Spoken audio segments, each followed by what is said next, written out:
Hey guys, thanks for joining us on the Flavor Vapor podcast. We've already talked about how to build a steel mesh wick. We're going to continue on how to wrap it with your Kanthal wire, okay? Now we're going to be putting it in an agate 2. So we'll actually go over later on how to actually insert it into the agate 2 after it's been wrapped with your Kanthal wire. First off, you're going to need your Kanthal. And today I'm using 28 gauge Kanthal wire. My steel mesh is a number 400, and that's probably going to give me the resistance that I'm going to want. So with my Kanthal, or my steel mesh right here, what I've done is on the bottom part of it, I've cut it at an angle. Now if you've ever seen a florist cut a flower, you know that they cut it at an angle. Well, what that does is it helps that water soak up into the core of the flower. This is going to help the juice soak up into the core of our steel mesh. So what I'm going to do is I'm going to start wrapping about a 1/4 of an inch down from the bottom, or from the top of that steel mesh. And I'm going to start and give myself plenty of leeway on either side. Okay, I want a lot of extra room. I'm going to zoom in real quick so you can really see this.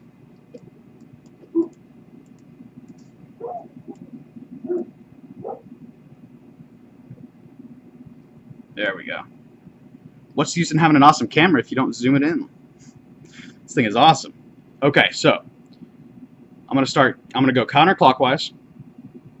And what I'm looking for is an even distance between each wrap. Okay?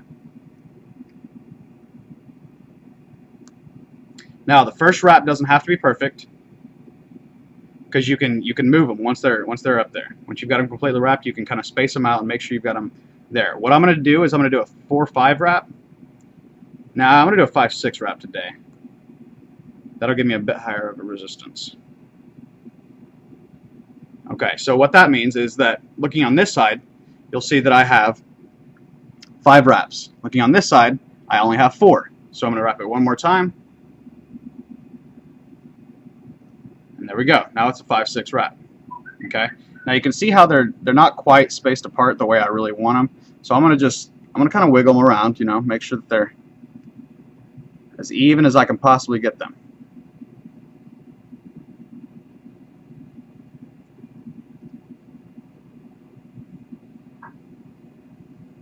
Okay, now that right there, it doesn't look too bad. Cool.